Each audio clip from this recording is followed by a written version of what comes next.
Break news Dil Raju office ముందు సినీ కార్మికులు ధర్నా చేపట్టారు. Film federation president Vallabhaneni Anil Kumar కి వ్యతిరేకంగా సినీ కార్మికులు నినాదాలు చేశారు. చిత్రపురి అవినీతి తిమింగలాన్ని అరెస్టు చేయాలని డిమాండ్ చేస్తున్నారు. సినీ కార్మికులకు న్యాయం చేయాలని ఎఫ్డీసీ చైర్మన్ దిల్ రాజుని అభ్యర్థించారు. తమకు రోజు పని కల్పించాలని అన్నారు. చిత్రపురిని పరిరక్షించాలని సినీ కార్మికులు ప్లకార్డులను ప్రదర్శించారు. చిత్రపురిని దోచుకోవడానికి పేద సినిమా జీవితాలు దాడుకున్నారు. దిల్ రాజు గారిని జూనియర్ ఆర్టిస్టులమందరము సినీ కార్మికులము కలవడానికి వచ్చాము. కారణం ఏంటంటే మా యూనియన్లో జరుగుతున్నటువంటి అవినీతి బయటకు తీసి దాన్ని మైక్రో ఆడిటింగ్ ద్వారా అవినీతి పరులను శిక్షించాలి.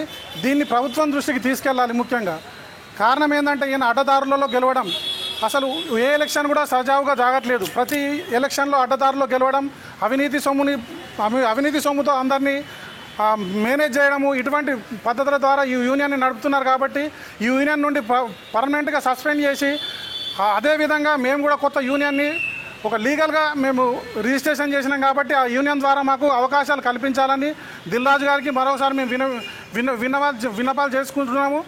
కారణం ఏంటంటే ఇది పేపర్ వర్క్గా ఇప్పుడు కార్మికులందరూ ధర్నాలు చేస్తున్నారు. అది ఓన్లీ పేపర్ మీద రాస్తున్నారు, 30% పెంచినట్టు మాత్రమే.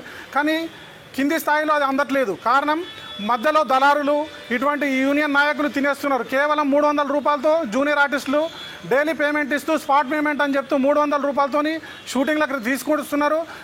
కార్డు కూడా ఇవ్వట్లేదు కనీసం. వాళ్ళ